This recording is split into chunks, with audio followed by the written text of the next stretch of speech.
Okay, this is my ECE 1240 Exam 1 tutorial, replacing problem 3, the KCL, KVL problems. Topics covered are going to be Kirchhoff current laws, Kirchhoff voltage laws, applying Ohm's law and Kirchhoff voltage laws and Kirchhoff current law equations, and solving linear matrices. This is the given circuit for this problem. We have three unknowns, I1, I2, and I3, which means we need three equations.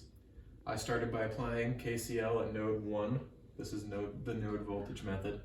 We can see that 3 amps is equal to the current IX plus I3, current here.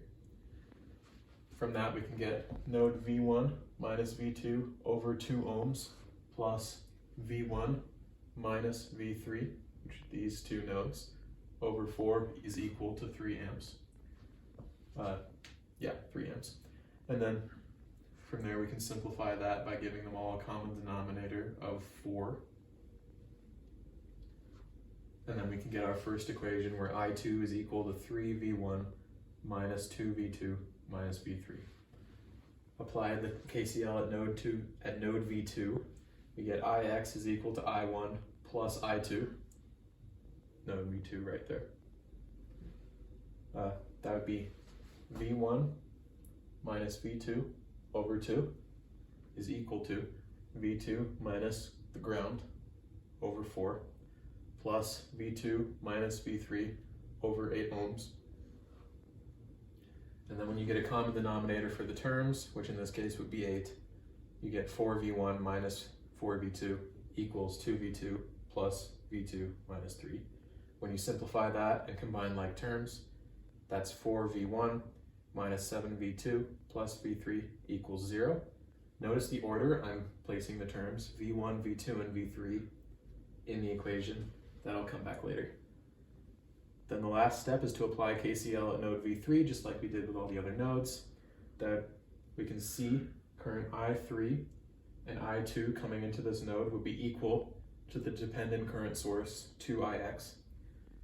So we can see that that would be equal to V2 minus V3 over 8 plus V1 minus V3 over 4 is equal to 2 times, which is the amount of current coming out of the dependent current source, V1 minus V2 over 2.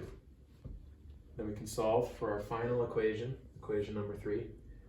And then when we combine like terms for this equation, we get negative 6 V1 plus 9 V2 minus V3 is equal to 0. The next step, once you have all three of your equations, is you put your equations in line so that all the V3s are in line, all the V2s are in line, all the V1s are in line. Because when you're solving three matrices, it'll be in the form A times X is equal to B.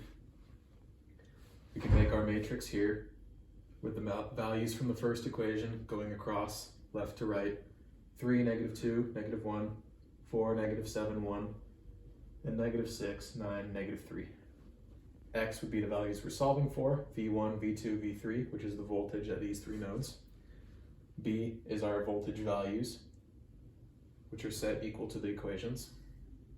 Next step is to just invert the matrix, invert this 3 by 3 matrix, and multiply it by this 3 by 1 matrix, matrix B. And when you do that, you'll get your final voltage values, V1, V2, and V3. V1 is going to be equal to 4.8, V2 will be equal to 2.4, V3 will be equal to negative 2.4.